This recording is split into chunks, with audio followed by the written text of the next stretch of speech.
નમસ્તે એવરીવન, સ્વાગત છે તમારું અમારી ચેનલ રંગીલો ફ્રાન્સમાં. ફરી વખત હાજર છીએ અમે નવા વિડીયો સાથે. તમને વિડીયોનો ટાઇટલ જોઈને ખબર પડી ગઈ હશે. તો આજે અમે ફ્રાન્સમાં બનાવી છીએ દેશી ઘી. તો તમારે જો જોવું હોય કે દેશી ઘી કેવી રીતે બને વિદેશમાં એકદમ ઇઝીલી, આપણે વિદેશમાં રહેતા હોય તો ક્યારેક ઘીની જરૂર પડે તો આપણે ઇન્ડિયન સ્ટોરમાંથી અથવા તો ઇન્ડિયાથી અથવા તો કોઈ અલગ વેબસાઇટથી મગાવતા હોઈએ છીએ. પણ ફ્રાન્સમાં પણ તમારે દેશી ઘી બની જાય છે. તમારે ઘેરે કોઈ પણ ઝંઝટ લાગે તો તમારે જાણવું હોય તો અમારો વિડીયો તમે કન્ટિન્યુ જોજો તો તમને ખબર પડી જાય. અત્યારે તમે જોઈએ કોઈ એવી રીતે હું બનાવું છું કે અમે શરૂ કરી દીધું છે બનાવવાનું. તો અમે લાવ્યા છીએ આ મલાઈ. આ બધી સુપર માર્કેટમાં આ ટાઈપની મલાઈ મળતી જ હોય, અલગ અલગ બ્રાન્ડની બહુ બધી મળતી હોય. એમાં 40% ફેટ હોય, બધી અલગ અલગ હોય, કોઈમાં 30 હોય, કોઈમાં 35 હોય, કોઈમાં 45 હોય. તો અમે લાવ્યા છીએ આ ક્રીમ અને એમાં છે 40% ફેટ. તો બસ ક્રીમને લાવવાની છે અને થોડાક 2-3 કલાક એને ફ્રીજમાં નથી રાખવાની, બહાર રાખવાની છે. ને આવી રીતે કાઢી લેવાની છે કોઈ બાઉલમાં અને પછી એને તમારે બ્લેન્ડરથી મિક્સ કરવાનું છે. તો અમે કરીએ છીએ. તો આપણે આપણી સાદી ભાષામાં આપણે આને મલાઈ કહીએ. તો એ મલાઈ બધી સુપર માર્કેટમાં મળી જાય છે ઇઝીલી તમને, તો તમે લઈ શકો. અને આજ સારી વાત છે કે અમારા પેરેન્ટ છે એ અહીંયા છે. એ લાવ્યા હતા ઇન્ડિયાથી 5 કિલો ઘી, પણ હવે ખાલી કરી નાખ્યું છે. તો હવે ઘીની જરૂર છે. તો અમે બહુ ટ્રાય કરી કે ઇન્ડિયાથી મગાવી, પણ એમાં બહુ ઓલું છે કે કુરિયર આવે તો એનો ચાર્જ વધી જાય ને એવું બધું ઘણું બધું છે. તો અમે કીધું કે અહીંયા ટ્રાય કરી લઈએ. તો એને સારો એક્સપિરિયન્સ પણ છે ઘી બનાવવાનો, તો એના અનુભવથી આપણે બનાવીએ. તો બસ અમે લાવ્યા ને આને તમારે ફ્રીજમાં રાખવાની હોય, પણ જ્યારે તમે બનાવવું હોય તમારે ઘી તો 2-3 કલાક તેને બહાર મૂકી ને આવી રીતે તમે કાઢી શકો. બે ટાઈપ રીતે બને. એક તો તમે આવી રીતે ડાયરેક્ટ પણ કરી શકો ને એક તમે એને મેળવી દો. આપણે જે ફર્મેન્ટ થાય એમાં એક દિવસ મેળવણ નાખી દેવાનું, એક પૂરી નાઈટ રાખવાની અને તમે સવારે પણ એને બનાવી શકો. પણ અમે ડાયરેક્ટ બનાવીએ છીએ. અને આ 2 ટાઈપની જે મલાઈ હોય એ મળે. એક ફર્મેન્ટેડ મળે ને એક આ જે અમે લાવ્યા છીએ એ ફર્મેન્ટેડ છે ને ફર્મેન્ટેડ વગરની પણ મળે. તો એને તમારે મેળવણ નાખીને થોડીક નાઈટ રાખવાની, એક નાઈટ, અને તમે સવારે કરી શકો. તો બસ. અને એવું નથી કે અમે પહેલી વાર જ બનાવ્યું છે, અમે પહેલાં ટ્રાય કરી લીધી છે, એકવાર બનાવ્યું. આ 400 ગ્રામની આવે એક બોટલ, એમાંથી નીકળે છે 200-250 ગ્રામ ઘી નીકળે છે ને એકદમ મસ્ત નીકળે છે. આપણી આંખોની સામે બનેલું હોય તો આપણને બહુ ભરોસો હોય કે સારું જ છે ને સારું છે. એની સ્મેલ પણ સારી છે અને આપણને લાગે છે કે નહીં આપણે ઘરે બનાવેલું ઘી છે. તો શરૂ કરીએ હવે બ્લેન્ડર કરવાનું. તો અમારે કિલો ઘી કરવાનું છે. તો અમે લાવ્યા છીએ 4 બોટલ. એમાં અત્યારે અમે 2 ખોલેલા છે, 2 ખોલીને મેં આમાં નાખ્યા અને એમાં થોડુંક પાણી નાખ્યું, બાકી બીજું કાંઈ નથી. ને 2 બોટલ છે અને આની પછી, કારણ કે એક સાથે નહીં ખમાય. તો જોઈએ હવે કે 4 બોટલમાંથી કેટલું ઘી બને છે. એક બોટલના કિંમત 3 યુરો છે. તો એવી રીતે અમે જોઈએ હવે કે 4 બોટલનું કિલો ઘી થઈ જાય છે કે નથી થતું.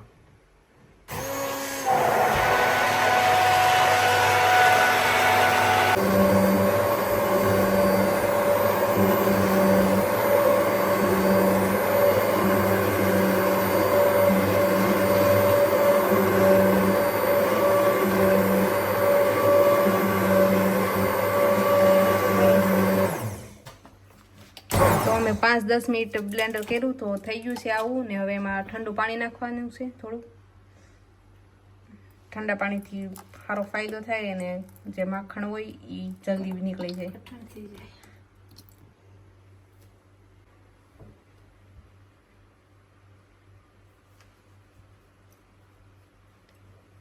ઠંડુ પાણી નાખી અને પછી કાઢી લેવાનું માખણ.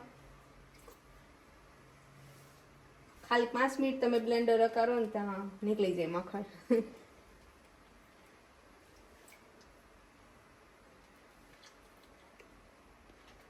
આમ આપણે થોડું ગામડામાં રહ્યા હોય એટલે આપણે બધો અનુભવ હોય ને માખણનો, સાસનો.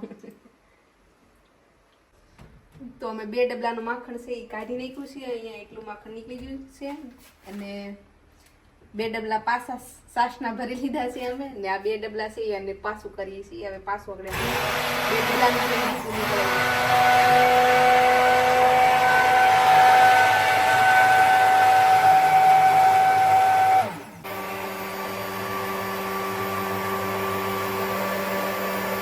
થોડીક વાર ફેરવો તો આવું માખણ નીકળી જાય છે. દેહનું ઘી તો લાવ્યા હતા 5 કિલો, પણ એ વપરાઈ ગયું. પછી થોડુંક એમ છું કે હજી લાવી આપણે, પણ વિચાર તો કર્યો દેહના ઘીનો, પણ દેહનું ઘી મગાવ્યું. પણ હવે કુરિયરનું પૂછ્યું તો કુરિયરમાં જ્યાં ઓફિસે તો કે ઘી હોય તો એનું સારસ તો વધી જાય. તો હવે આપણે ઘી ન લાવીએ એટલું તો સારસ થાય, તો હવે પોગાડવું કેવી રીતે? તો પછી વિચાર કર્યો કે હવે ગોઈકની અલ્પેશને હું કહું કે ત્યાં જો મળી જાય તો આપણે ઘેરે ટ્રાય મારીએ. ક્યાં વળે એ કંઈ માં મલાઈ તો અહીંયા મળે છે, તો મેં કીધું લાવી નહીં, જોઈએ આપણે કેવું બને એ. પણ હવે ઘી તો જવો સરસ બની ગયું. માખણ આપણા ઘરના માખણ જેવું જ છે.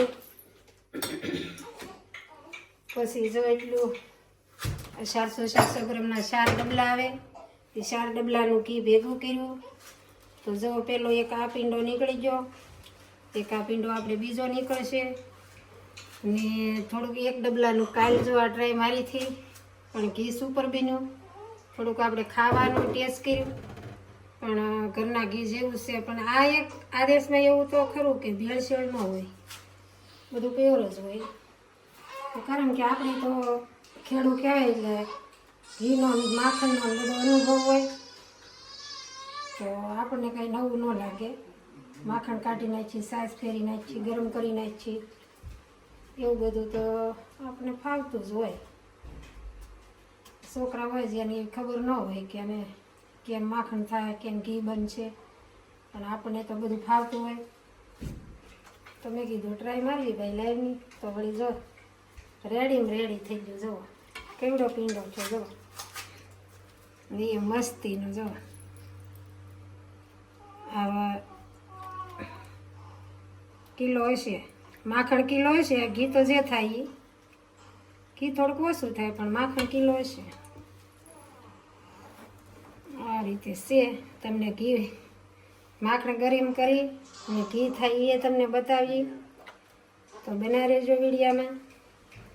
તમને સારું લાગે તો સારી કોમેન્ટ કરજો. તો માખણ થઈ ગયું છે તૈયાર. થોડીક વાર એને ઠંડા પાણીમાં રાખ્યું ને હવે કરશું ગરમ.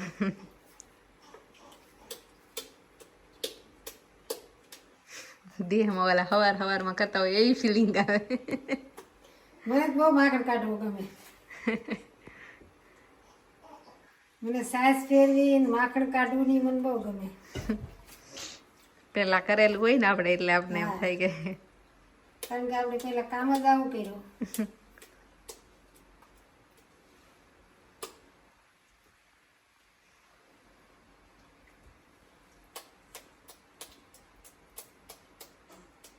જો એટલું માખણ જો કિલો માખણ હશે 400 ગ્રામના 4 ડબલા હતા.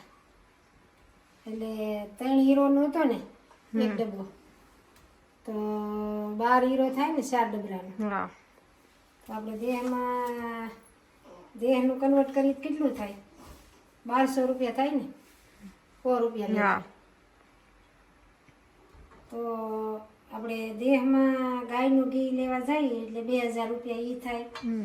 પછી આપણે કુરિયર કરાવીએ તો જેટલું તો ઘીના પૈસા દે ને એટલે આમાં કુરિયર ના થાય. તો આપણે એવું થાય કે એટલી બધી દેહની મહેનત કરવી, કુરિયર કરાવવું, લેવા જવું ને એ બધું કરીએ તો આપણે જો અહીંયા ફાવતું હોય ને. આ ઘી તો મને એવું લાગે કે આ ઘી જેવું જ ઘી, પણ ને અહીંયા પાછું એક સારું હોય કે આમાં કાંઈ ભેળસેળ ન હોય. એટલે આ સારું બનાવવું અને આ બનાવે કરાય છે. ખોટું દેહમાં દોડવું, ઝંઝટ કરવી, કુરિયર કરવું ને આપણે મગાવવાનું જ હતું ને કુરિયર. આપણે બધું ઘી લાવવાનું તૈયાર કર્યું, તો આપણે ઓફિસે પૂછવા ગયા તો 2000નું કિલો ઘી થતું તો 900 રૂપિયા પગાડવાના થતા હતા. તો એમાંય પાછી ગેરંટી તો નહીં, કેટલા દિવસે પોગે આવું બધું હતું. તો પણ કાંઈ નહીં, હવે તો આપણને આ બધું મળી ગયું છે. મલાઈ મળી ગઈ ને જો ઘી માખણી આપણે મસ્ત બની ગયું છે. ને હવે આપણે અહીંયા કરીએ છીએ ગરમ.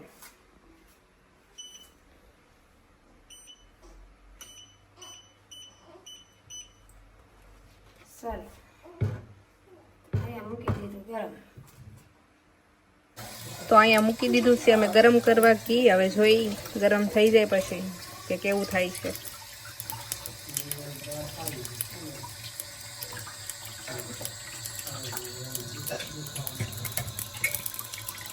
તો જો ઘી ઉકળે છે, પણ આ ઘીનું આમ આપણે ધ્યાન રાખવું પડે કે વયું ન જાય. નહીંતર ઘી તો કેમ હોય છે, જેમ ગરમ થતું જાય ને એમ થોડુંક મેં વાસણ મને નાનું લેવાઈ ગયું છે તવી, પણ હવે જોઈ લગભગ તો નહીં વાંધો આવે, આપણે હલાવતું રહેવું. એટલે વિદેશમાં બધું મળી જાય નહીં, આપણે ગોઈતી તો આપણે એવું થાય કે વિદેશમાં કંઈ નહીં મળતું હોય. પહેલાં અમે આવ્યા ને તો અમને એવું થતું હતું કે આપણે પેલા આશરા દાટા મંગાવતા કે રોટલીનો લોટ ન મળે અહીંયા, પણ રોટલીનો લોટ ગયો તો એ મળી ગયો, ભાખરીનો લોટ ગયો તો એ મળી ગયો. પછી અમે એવું નહીં લાવતા ને કે એની મસ્ત ખાટી છાશ સાથે. ને હવે અમે એવું ગયું કે એનું ઘી બની જાય, એટલે જેમ જેમ રહેતા જઈએ એમ ખબર પડતી જાય એમ બધું મળી જાય. એમાં એમ હોય આપણે નવા નવા હોય તો આપણને અનુભવ ન હોય, આપણે ક્યાંક થોડાક જૂના થતા જાય તો આપણને અનુભવ થતો જાય. આ કહેતા ને કે કામને શીખવાડે એવું હોય. હવે આપણે અહીંયા રહીએ છીએ તો આપણે જરૂર બધી પડે, ઘીની પડે, તેલની પડે, પછી લોટ છે, શાકભાજી છે. આપણે પેલા નવા હોય તો આપણે એક જ માર્કેટ ભાડી હોય, તો જેમ જૂના થતા જાય તો એમ આપણે માર્કેટનો અનુભવ થતો જાય ને કે સારી માર્કેટ ઓલી જગ્યાએ છે. એક ફેરું કેમ અમે હું નલપેશ ને તાર બાપા ને બધા ઓલી આપણે ખબર મોટી ખેડૂત માર્કેટમાં જતા, તો હવે ખેડૂત માર્કેટ આપણે જોઈ તો આપણને એવું લાગે કે આ તો બધું ઇન્ડિયા છે, કેમ ઇન્ડિયામાં માર્કેટ ભરાય એવી રીતે. એટલે એમ આવું છે બધું કામને શીખવાડે. પણ એક કે મળી જાય બધું, તમે ગોતો તો આપણે પહેલી વહેલી ખબર ન હોય તો આપણે ઇન્ડિયાથી મગાવીએ કે આપણે કુરિયર કરાવીએ. પણ આવું બધું પ્યોર મળતું હોય તો પછી ઇન્ડિયાની કંઈ જરૂર ન પડે. ઇન્ડિયા આપણે રહીએ સુરત, ઇન્ડિયા કે આપણે ઘરનું કીધો નથી, આપણે અહીંયાથી ગમે ને કાંઈ વેસાતું લાવીને કુરિયર કરાવવાનું છે. અહીંયા વેસાતું લાવીને તો અહીંયા આમ તો સારું જ છે. તો અમારું ઘી અડધું ગરમ થઈ ગયું છે અને હજી ગરમ થાય જ છે. તો અમારી ઘરે બને છે ત્યારે ઘી અને સુગંધ આવે છે ઘીની આખા ઘરમાં. અને ઘીમાં કઈ છે ધુબીચ્યા ચડી જશે એટલે હવે ઉભરાશે નહીં. તો એક સાઈડ ઘી બને છે અને એક સાઈડ બને છે અંજીર વાળું દૂધ. તો ઘરમાં કંઈક આવું છે ત્યારે. હવામાં થોડાક જ દિવસ બાકી છે ને તો હવે તમને બહુ બધા એવા ફૂડના વિડીયો જોવા મળશે કે અમે નવા એક્સપેરિમેન્ટ કરશું બધા ઉપર. તો તમને એવા ઘણા બધા બ્લોગ જોવા મળશે અમારી ચેનલ પર. ઘીના પ્રકાર હોય, આ રીતે ઘી ગરમ થતું હોય ને તો આપણે એમ થાય કે આ બહુ ઉફાળ, જો આ રીતે થઈ જાય એટલે ઉફાળે ન આવે, વયું ન જાય. આ કહેવાય ધુબચ્ચે પડી ગયું એમ. તમને ખબર ન હોય, તમે ક્યારે બનાવ્યું ન હોય તો અમને તો આપણે પેલા માલને રાખતા ભેહું ગાવું એટલે આપણે બધી ખબર હોય, ઘી ગરમ કરતા હોય, સાસ ફેરતા હોય. પણ વિદેશમાં ઘી બની જાય, દેશી ઘી મળી જાય, મળી જાય આરામથી, ગોતો તો બધું મળે. તો બહુ ઝંઝટ કુરિયરની ન કરવી પડે, મહેનત કરવી પડે, થોડાક હાથ બગડે પણ બની જાય. ને સારું પ્યોર ઘી મળી જાય એમ. એવું નહીં કે આપણે આપણી સામે બનાવ્યું તમને ખબર જ હોય કે આ સારું નહીં. દૂધની ઘીની પેશન્ટ તમે કેમ કરી શકો? આ આપણે ઘી બનાવીએ ને, આ ઘીમાં કાંઈ પાવડર હોય, કાંઈ કમી હોય ને તો ઘી કીટુની જગ્યાએ હેઠે કોકડો થઈ જાય, પાવડર ભેળસેળ વાળું હોય ને તો. પણ આ તમે ગરમ થાય ને જોજો, મેં તો કાલે આપણે ગરમ કર્યું ને મેં જોયું હતું, કોઈ વસ્તુ નહોતું, કીટું એટલું બધું નહોતું. કેમ કે આપણે હાથે ફેરવું હોય તો બધું કાઢી નાખીએ, સાસ પાણી ખારા પાણીમાં આપણે ઠંડા પાણીમાં ધોઈ નાખીએ તો સાસે નીકળી જાય, એટલે કીટું ન નીકળે. ને આમાં પાવડર કે કાંઈ બીજું ભેળવેલું હોય ને તો આપણને ખબર પડી જાય, નીચે પોકળો થઈ જાય. આપણે કેમ લાપસી કરીએ નીચે બેસી જાય એવી રીતે બેસી જાય. જુઓ આપણું ઘી બની ગયું, તૈયાર થઈ ગયું, જોઈ શકો તમે કેવું છે આસું તેલ જેવું છે ને, પ્યોર ગાયનું, કાંઈ ઘટે. અમે મલાઈના 4 ડબલા લાવ્યા હતા 400 ગ્રામના, તો 400 ને 400 800 ને 800 કેટલું થાય? 1 કિલો ને 600 ગ્રામ મલાઈ હતી. તો મને આ મારો અનુભવ પ્રમાણે એવું લાગે 1 કિલો ઘી હશે. આપણે જોઈતું જ નથી પણ આમ અંદાજ એવું કહી શકીએ કિલો ઘી હશે. પણ જુઓ તમે ઘી, આમાં જુઓ કાંઈ ઘટે ઘીમાં. તો થઈ ગયું છે અમારું ઘી ગરમ અને અમે ભરીશી માપીશી કેટલું છું તો ખબર પડે અમને. હા 400 ગ્રામના ડબલા છે, 4 ડબલા મલાઈ હતી. તો એ અમે ગરમ કરી છે અને ઘી કેટલું બન્યું છે એ આપણે જોઈએ. એમ ખાઈ ખાઈને ઢોકળા જેવા થાવ બધા. એટલું 4 ડબલાનું એટલું ઘી નીકળ્યું. આ છે 400 ગ્રામનું ડબલું, આ છે 200 ગ્રામ હશે આપણે, એટલે 600 ગ્રામ ગણીએ. 600 ગ્રામ ઘી છું ભાઈ.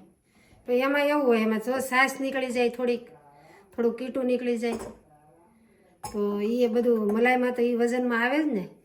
આપણે ઘી તો આવું બધું કાઢીને ગણીએ ને આ એટલું જો ને કીટું નીકળ્યું. જો આ ઘીની પેશાન ક્યાંથી થાય? અહીંથી. જો ભેળસેળવાળું ઘી હોય ને તો આવું ધોળું કીટું ન નીકળે. એમાં જો કાંઈ પાવડર ભેળવેલો હોય, કાંઈ બીજું ભેળવેલું હોય તો હેઠે પોપડો થઈ જાય. આ એ નથી, આ પ્યોર કીટું જ છે. જો તો ઘી બનાવતા બનાવતા થઈ ગઈ છે અમારે 11:15 વાગી ગયા છે રાતના, અને અમે બનાવી લીધા છે ને પવિત્ર રોવે છે કારણ કે આજે એને વેક્સિન મુકાવી હતી તો એને બહુ આખો દિવસ બહુ હેરાન કર્યા. ને બસ હવે અમે અત્યારે પીસી કાજુ અંજીરનો જ્યુસ ને પી જાય. તો વિડીયો ગમે તો લાઈક શેર સબસ્ક્રાઈબ કરવાનું ભૂલતા નહીં. અને તમે ઇઝીલી ઘી કેવી રીતે બનાવી શકો, ખાસ કરીને વિદેશમાં રહેતા હોય એના માટે આ બહુ અગત્યની વાત છે કે તમારે ઘી ગોતવું પડે અથવા તો ઇન્ડિયાથી મંગાવવું પડે, તો આ તમને ઇઝીલી ઘેરે બની જાય છે. તો તમારે આ મેથડથી તમે ઘેરે ઘી બનાવી શકો, એ પણ એકદમ ફ્રેશ અને દેશી. તો વિડીયો ગમે તો લાઈક શેર સબસ્ક્રાઈબ કરવાનું ભૂલતા નહીં. ફરી મળીશું નવા વિડીયો સાથે. મીઠી કમેન્ટ કરજો ઘીની કેવું બન્યું, ઘી તમને ગમ્યું કે નહીં.